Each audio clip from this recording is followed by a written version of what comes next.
Ketika kamu berharap kepada dunia, pasti dunia akan mengecewakanmu. Karena itu, dunia itu oleh Sayyidina Ali bin Abi Thalib ditalak 3, diceraikan 3 kali. Artinya nggak bisa balik lagi tuh dengan Sayyidina Ali. Karena dunia itu ladangnya kekecewaan. Siapa yang berharap pada dunia, maka dia akan kecewa. Siapa yang hidup dengan pola pikir, pola hati, dan pola tindakan yang duniawi, yang sekuleristik, maka dia pasti akan kecewa. Karena memang dunia ini bukan tempat tinggal, dia tempat meninggal.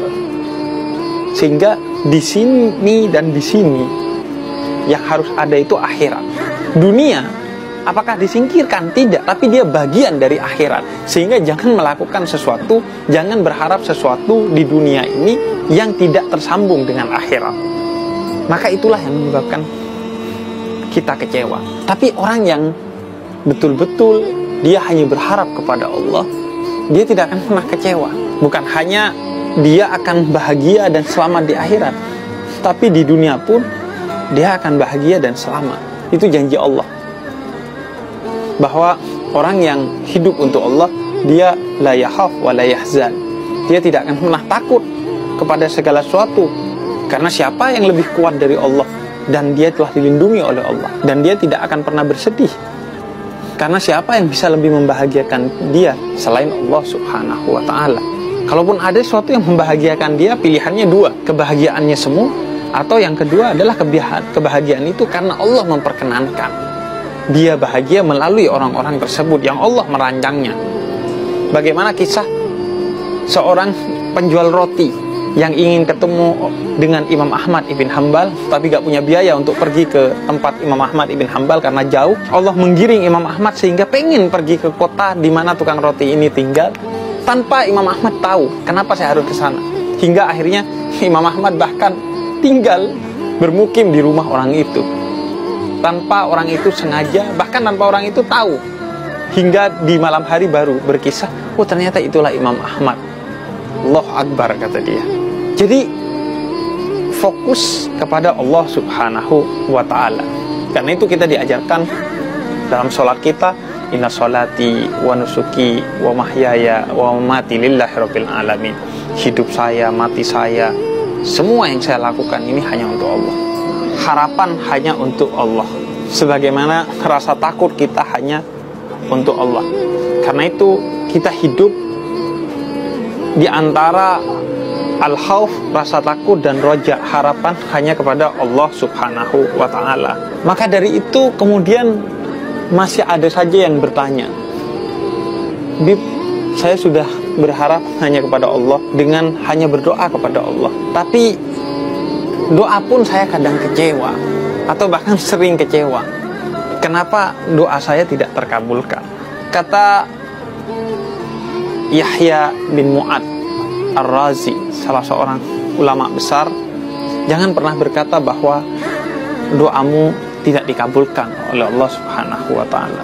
Tapi introspeksilah pada dirimu. Apa penyebab yang menyebabkan doa itu tidak terkabul? Sesungguhnya itu ada di dalam dirimu. Karena kalau Allah telah berjanji dalam beberapa ayatnya. Misalnya Allah katakan, ud'uni astajib lakum, berdoalah kepada aku, maka pasti niscaya aku kabulkan. Bahkan dalam ayat yang lain Allah katakan, wa idza sa'alaka ibadi anni fa inni qarib ujibud da'watad da'i idza da'ani. Saya ini dekat dengan kamu, kata Allah, maka saya akan menjawab semua keluh kesah, kekecewaan, harapan, dan doamu. Tapi yang sering menjauh adalah kita. Misalnya pernah seorang tukang cukur sedang mencukur, kemudian dia katakan, Tuhan itu gak ada. Kenapa? Buktinya di luar sana banyak orang yang dikecewakan oleh Tuhan, padahal dia hamba Tuhan. Mereka terkena bencana, kehausan, kelaparan, sakit, dan lain sebagainya. Orang yang dicukur ini diam. Kemudian ketika selesai, orang yang dicukur ini kembali bersama orang yang gondrong, dan dia berkata begini, tukang cukur itu gak ada. Lah, kata tukang cukur itu, baru saja kamu cukur ke seorang tukang cukur, yaitu saya. Kata dia, buktinya ini ada orang gondrong. Kemudian kata tukang cukur itu, ya dia gondrong karena tidak pergi kepada saya untuk dicukur. Kemudian kata dia, begitulah juga kita kecewa karena kita tidak pergi kepada Allah, sehingga kita merasa Allah itu tidak ada. Maka introspeksi diri ketika doa kita tidak terkabulkan. Karena dalam hadis riwayat Imam Bukhari, ada seseorang yang dikatakan oleh Nabi doanya tidak terkabul karena tubuhnya, ucapannya, tangannya, pakaiannya itu penuh dengan keharaman. Perutnya, isi pikirannya, matanya diisi dengan hal-hal yang haram. Maka kemaksiatan, hal-hal yang haram itu akan menghalangi dosa kita, akan menjauhkan Allah dari diri kita jika kita tidak kunjung bertaubat. Karena itu kita diminta untuk cepat-cepat bergegas dalam taubat itu, agar kita kembali dekat kepada Allah Subhanahu wa ta'ala, sehingga doa kita menjadi cepat terkabulkan.